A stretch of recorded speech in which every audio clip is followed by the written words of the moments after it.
Hey Noville fans, and welcome to another episode of Cooking with Dad Before He's Dead. This time around we're going to do something that's a favorite of the family's. More of my son than anybody because he really loves to eat this stuff. We're going to make some Japanese curry today. This is totally different than Indian curry. It's a whole totally different spectrum. And it's very easy to make with simple ingredients. Come join me as we make Japanese curry. Now, when it comes to making Japanese curry, there's literally a dozen ways for you to make it. For me, I like to keep it very simple. I'll take some potatoes, take the skins off of them, and just one medium-sized onion. And what I do is I will dice everything into about maybe 1/2 to 3/4 inch pieces. And some people, they like to leave them in bigger chunks. They like to leave them bigger and let them cook longer and enjoy it that way. But also for meats and those kind of things, I like to take some beef and cut beef up into mine. Other people, they like to make just the curry with the vegetables and take that, fry up some cutlets, like pork cutlets, chicken cutlets, taking a piece of the meat, deep frying it, breading it, and just pour the curry on top. Now, for most people who are military and have been stationed overseas in Japan and Okinawa, they know curry there because there's a company called Coco Ichibanya curry, and that is everybody's introduction to curry in those locations. And there's also a few locations here in the United States, but anybody who knows curry knows Coco's curry. And what we do is we also have some of their spices that we like to put inside of our curry mix here whenever we enjoy and get to eat it. But the ones who know Coco's, you guys know curry, and that's kind of what mine is kind of like their curry, which is basically a sauce, but it's got chunkier stuff in it. And Coco's is the best.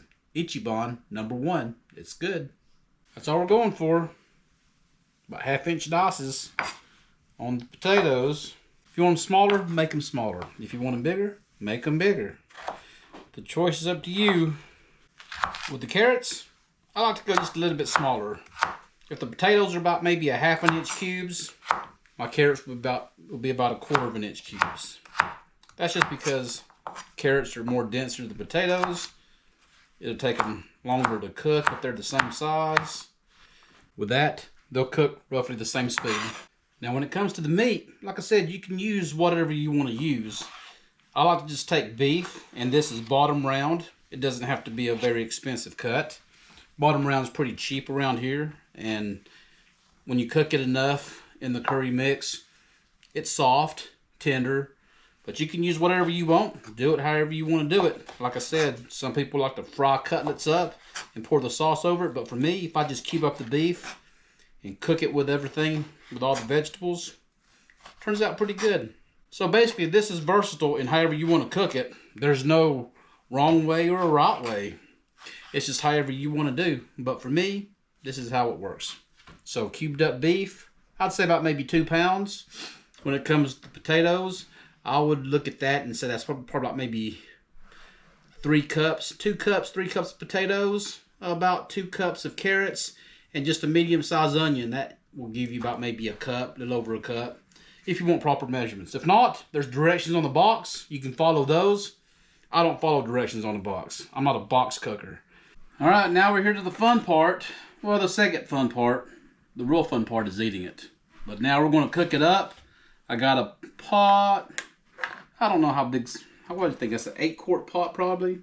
Just a big old pot. Get you a big old pot. Get it hot. And I'm going to add a little bit of oil in there. I'd say probably couple of tablespoons of oil, more or less. And what I'm going to do is I'm going to cook my onions first. So let's dump that in there.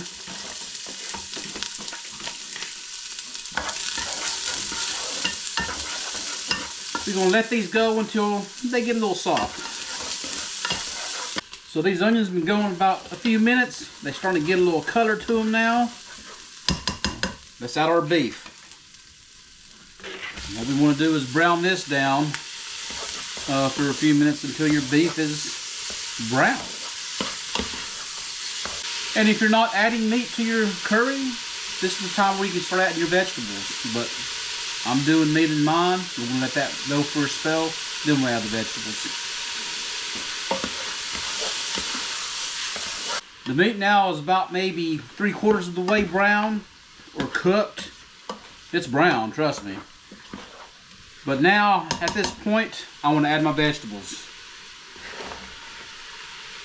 Add the carrots, add your potatoes. And what I like to do is I like to just stir them around in the meat and the onions just for 2 or 3 minutes, just to help them to soak up some of that flavor that's down there. Now the directions don't tell you to do that, but that's what I'm telling you to do. I've had the potatoes and carrots going in there for about 2 or 3 minutes, stirring them around, just help soaking up a little bit of that flavor that's down there. And now I'm going to go in with some water.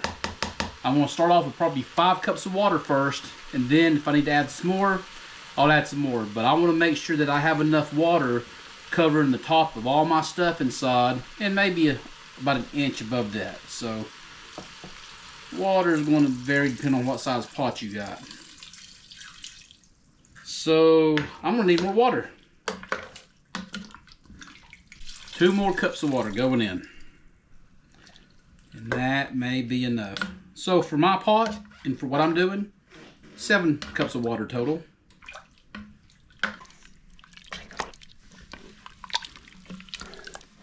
Got the water in there. All we want to do now is get it to a boil. Once it boils, pop it down to a simmer. We're going to let that go for about 10 to 15. Simmering now for about 15 minutes with the lid on. Let's take it off, give it a stir. And look at your vegetables, your carrots, your potatoes. I think it's now time to add the curry. The curry blocks that I have is the 7.8 ounce box. There is a smaller box of this, I believe, which is what most standard people use, but I'm not a standard person. So I'm using this big old 7.8 thing for the amount of curry that I have. And it comes in 2 little individualized deals like that. I like to just break them up. And at this point, I'm going to turn my fire off. I'm going to add in these cute little cubes of the curry mix in there. And we will let them slowly melt and dissolve in the water. And this is going to help make the curry. And it's going to thicken it up. And then once this is all dissolved in there, then we will put the fire back on and let it just kind of do a low simmer for about a good 5 to 7 or 8 minutes. And it should be about time to eat. How simple is that? Making Japanese curry.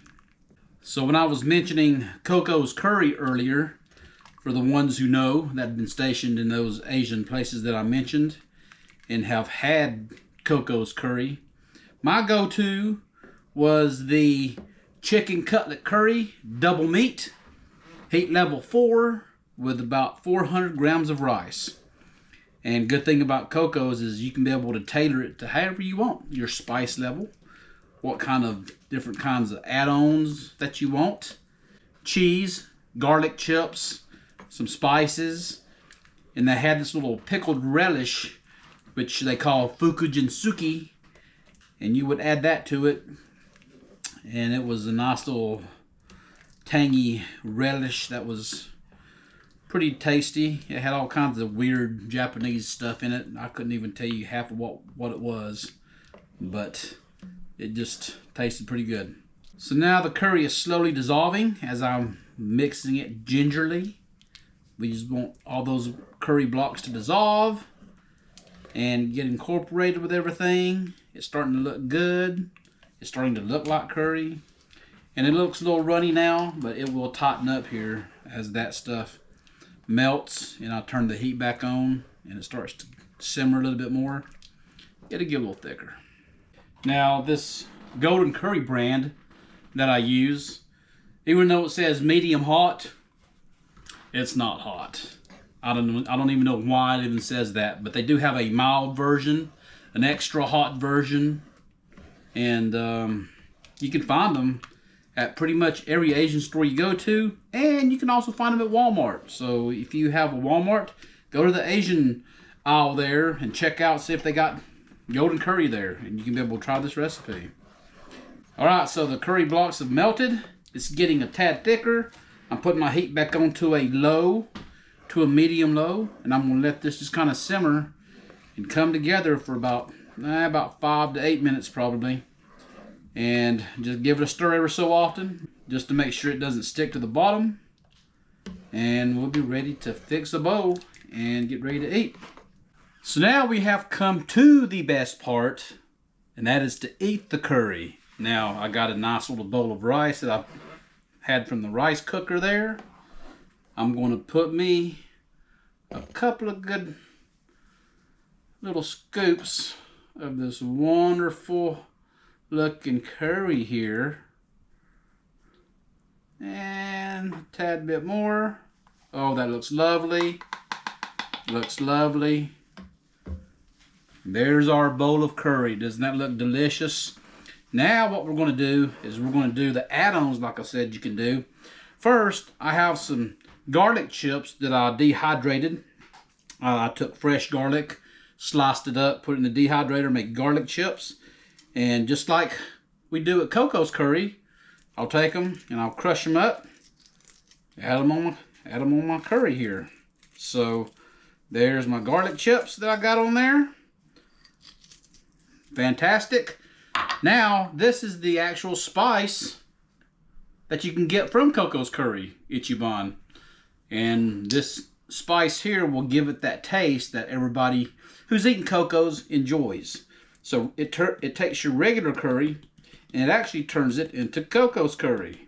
And also it will give it some heat. So I like to put in just a few shakes of that just for the flavor and for the heat. But you can be able to find that on Amazon and other places. I guess you can be able to find that stuff. And then we're going to add some cheese to it. And now we're going to just grate a little bit of cheese on top of that. Oh, look how lovely that looks. So cute. And that's pretty much it. Curry, cheese, the spices, the garlic bits. It's good. Now let's just take it and give it a stir. Stir, stir, stir. Stir it around. Get that cheese in there to melt a tad. The spices in there, the garlic bits.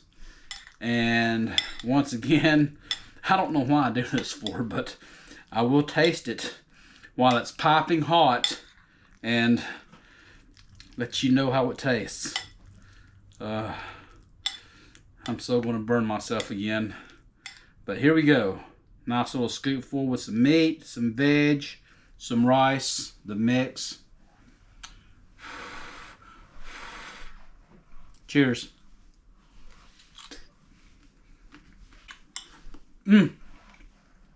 About 70% of Coco's Ichibanya curry. About 70%. It's not 100%, but the taste is there from that spice. A little bit of the heat, the cheese, and the garlic bits. It's pretty good. And if you ain't never tried Japanese curry, I would suggest for you to go get you some and try it. Again, this is not the same as Indian curry. I am not a fan of Indian curry. I think it tastes like garbage. My personal opinion. So if you like Indian curry, then I guess you like eating garbage. But I don't.